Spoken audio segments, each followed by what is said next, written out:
Hello, welcome to Ram Bhajan degree college. पिछले topic में हमने पढ़ा पर्यावरणीय संसाधन क्या है, संसाधनों का महत्व क्या है। आज की हमारी जो टॉपिक है वो संसाधनों का वर्गीकरण है। तो आइए देखते हैं दासमैन का वर्गीकरण, जिन्होंने 1976 में संसाधनों को 4 प्रकारों में विभाजित किया। तो हमारा पहला प्रकार है असीम संसाधन। असीम संसाधन या इसे अक्षुण्ण संसाधन भी कहते हैं। इसके अंतर्गत नैसर्गिक संसाधन आते हैं जो उपयोग करने या न करने पर भी हमेशा सुलभ रहते हैं, जैसे सूर्य का प्रकाश हुआ, जल हुआ, वायु इत्यादि, जिनका मतलब अस्तित्व कभी खत्म नहीं होगा। हम चाहे इसका जितना भी उपयोग करते रहें, ये हमेशा ऐसे ही बना रहेगा। अब इसके बाद है अनव्यकरणीय संसाधन या अनव्य संसाधन। ठीक है, इसके उस गति से नहीं हो पाता है, मतलब इसका जो जनन होता है वो उस गति से नहीं हो पाता है जिस गति से इनका उपभोग किया जाता है। और जब ये संसाधन एक बार समाप्त हो जाते हैं तो उसका स्थानापन्न नहीं हो पाता है, जैसे वन्य जीव। ठीक है, अगला है आपका पुनर्चक्रणीय संसाधन।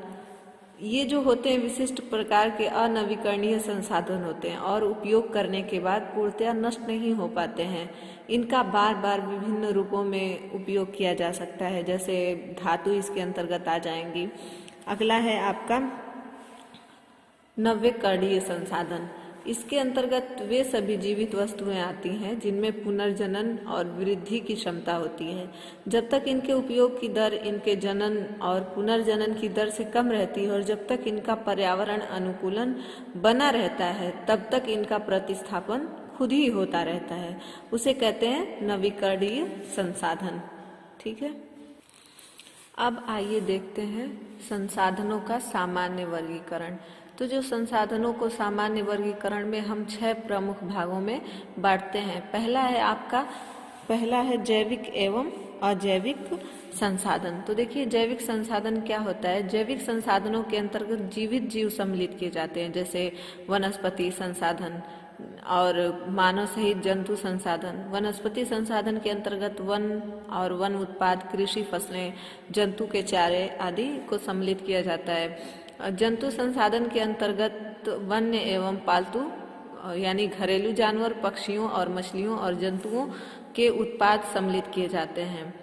जैविक संसाधनों की सर्वप्रमुख विशेषता यह है कि सभी जैविक या पारिस्थितिकीय संसाधन नव्य होते हैं, परंतु इन संसाधनों की नव्यता उनके आवासों की पर्यावरणीय दशाओं पर निर्भर करती है। जैसे कृषि फसलें प्रतिवर्ष नव्य हैं, बशर्ते कि उनके लिए आवश्यक अनुकूल भौगोलिक दशाओं में भारी परिवर्तन न हो, अर्थात वार्षिक पौधे जो प्रतिवर्ष उगते हैं और मर जाते हैं में सर्वाधिक नव्यता होती है।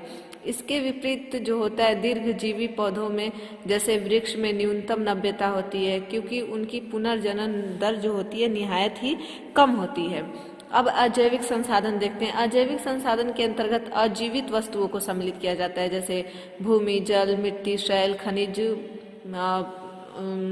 पर्वत, पठार, इस तरह से जितने भी आते हैं अजैविक, उनको सम्मिलित करते हैं। सूर्य का प्रकाश, वायु, जल, ये तो जो है ये नव्य और अक्षयशील अजैविक संसाधन है, जबकि अधिकांश खनिज अनवीकरणीय और क्षयशील होते हैं, जैसे कोयला, खनिज तेल, प्राकृतिक गैस आदि। क्योंकि देखिए, जो कोयला है और खनिज तेल है और प्राकृतिक गैस है, जो इनका निर्माण होता है ये बहुत धीमी गति से होता है और इसको निर्मित होने में करोड़ों वर्ष, लाखों वर्ष लग जाते हैं। इनका प्रोसेस बहुत ही धीमा होता है। तो जो ये है संसाधनों की, कुछ संसाधन ऐसे हैं जिनकी प्रचुरता है, जैसे लौह अयस्क हुआ, बॉक्साइट हुआ इत्यादि, जबकि कुछ खनिज दुर्लभ होते हैं, जैसे कि सोना, चांदी, प्लेटिनम, यूरेनियम तथा और जो अन्य परमाणु खनिज हैं। कुछ खनिज नव्य भी होते हैं, जैसे कि मैग्नीज हुआ। अब अगला है आपका क्षयशील एवं अक्षय संसाधन। तो देखिए, क्षयशील संसाधन इसमें क्या है कि सभी अजीवित वस्तुएं जिन्हें पृथ्वी से निकाला जाता है क्षयशील संसाधनों की श्रेणी में आती हैं, जैसे खनिज तेल, कोयला, खनिज अयस्क, ठीक है, आदि, जो धातु में जैसे लोहा, तांबा, बॉक्साइट।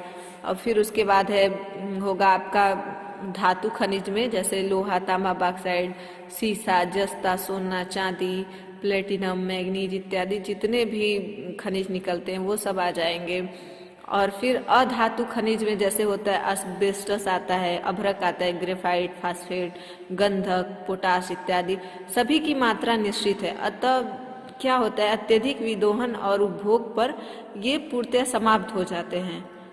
ठीक है, इनको जितना अधिक हम विदोहन करेंगे तो इनकी जो निर्माण प्रक्रिया है वो बहुत लंबा प्रोसेस है, तो ये समाप्त हो जाएंगे। इसीलिए हमें क्या करना चाहिए कि अब उतना ही संसाधनों का उपयोग करना चाहिए जितना कि हमें इसकी आवश्यकता है। ऐसा ना हो कि हम उसका अस्तित्व ही खत्म कर दें। आने वाली भावी पीढ़ियों को ध्यान में रखकर हम क्या करें, संसाधनों का उपयोग करें। और जो अक्षुण्ण संसाधन होते हैं उनका प्रतिवर्ष पुनर्जनन यानी रिप्रोडक्शन होता है।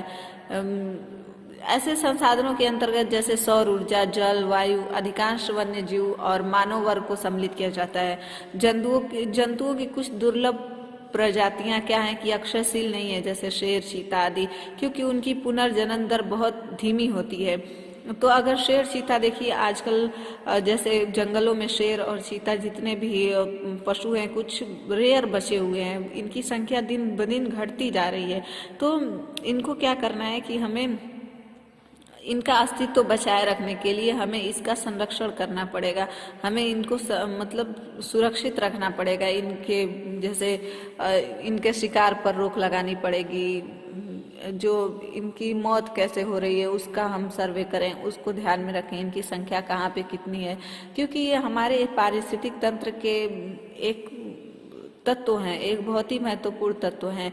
इस पृथ्वी पर एक छोटे से तिनके से लेकर विशाल हाथी तक या विशाल जीव जो भी हो पृथ्वी पर, व्हेल मछली हुई, वो सब क्या है, एक दूसरे से इस पारिस्थितिक तंत्र से जुड़े हुए हैं। ठीक है, तो हम इनको कैसे सुरक्षित रखें इसका हमें ध्यान रखना पड़ेगा, हमें इसके लिए प्रयास करना पड़ेगा।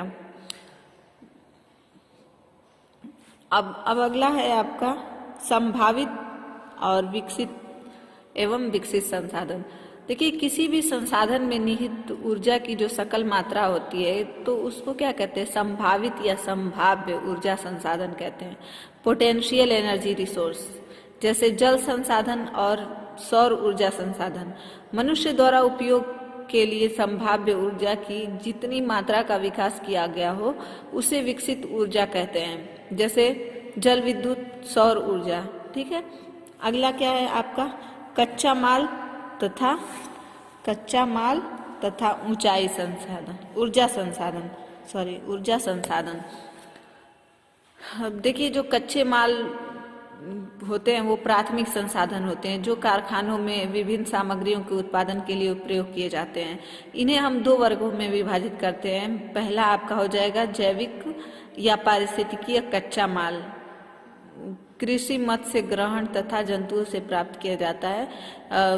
अब दूसरा हो जाएगा आपका अजैविक या खनिज कच्चा माल, जैसे जीवाश्म खनिज, खनिज अयस्क, परमाणु खनिज, रत्न खनिज आदि, जो पृथ्वी से खनन कार्य द्वारा प्राप्त किए जाते हैं। ऊर्जा संसाधन उसे कहते हैं जिससे शक्ति ऊर्जा उत्पन्न करके मशीनें तथा स्वचालित वाहन चलाए जाते हैं। शक्ति एवं ऊष्मा उत्पन्न करने वाले संसाधनों के अंतर्गत जीवाश्म ईंधन, परमाणु खनिज, भूतापीय ऊर्जा, ज्वारीय ऊर्जा, जल ऊर्जा और सौर ऊर्जा को सम्मिलित किया जाता है।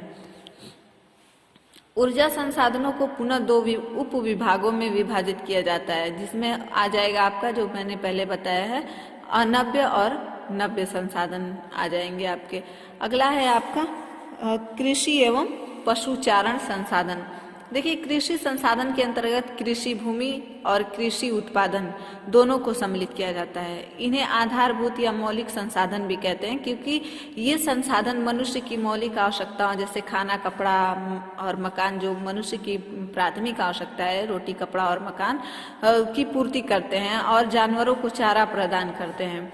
इसके अलावा कृषि संसाधन कृषि पर आधारित उद्योगों के लिए कच्चा माल भी प्रदान करते हैं। पशुचारण संसाधनों के अंतर्गत मवेशियों के प्राप्त खाद्य वस्तुएं जैसे मांस, चिकन, दूध, मक्खन, पनीर, घी और कच्चे माल में जैसे आ जाएगा आपका चमड़ा, हड्डी, ऊन, सींग, दांत को सम्मिलित किया जाता है। ये पहले कच्चे माल होते हैं, बाद में इनका उत्पाद बनाया जाता है। आपका अगला आ जाएगा खनिज और औद्योगिक संसाधन। खनिज संसाधन को 3 वर्गों में बांटते हैं। पहला आपका हो जाएगा धातु खनिज अयस्क, जिसमें आएगा आपका लौह अयस्क, तांबा, सीसा, टिन, जस्ता, बॉक्साइट, सोना, चांदी, निकल इत्यादि। दूसरा आपका आ जाएगा अधातु खनिज, जिसमें अभ्रक, एस्बेस्टस, ग्रेफाइट, गंधक, हीरा, पोटाश, जिप्सम इत्यादि। अगला जो तीसरा आपका आ जाएगा वो होगा जीवाश्म ईंधन खनिज, जिसमें कोयला, खनिज तेल, प्राकृतिक गैस, औद्योगिक संसाधन। अब देखिए, औद्योगिक संसाधनों को 4 भागों में वर्गीकृत किया जाता है, यानी बांटा विभाजित किया जाता है। पहला है खनिज संसाधन, दूसरा कृषि संसाधन, और तीसरा है पशुचारण संसाधन, और चौथा है औद्योगिक गौड़ उत्पादन। ठीक है, ये सारा खनिज और औद्योगिक संसाधन के अंतर्गत आ जाएगा। ठीक है, आई होप आप लोगों को समझ में आ गया होगा। अब मिलते हैं अगले क्लास में। Thank you.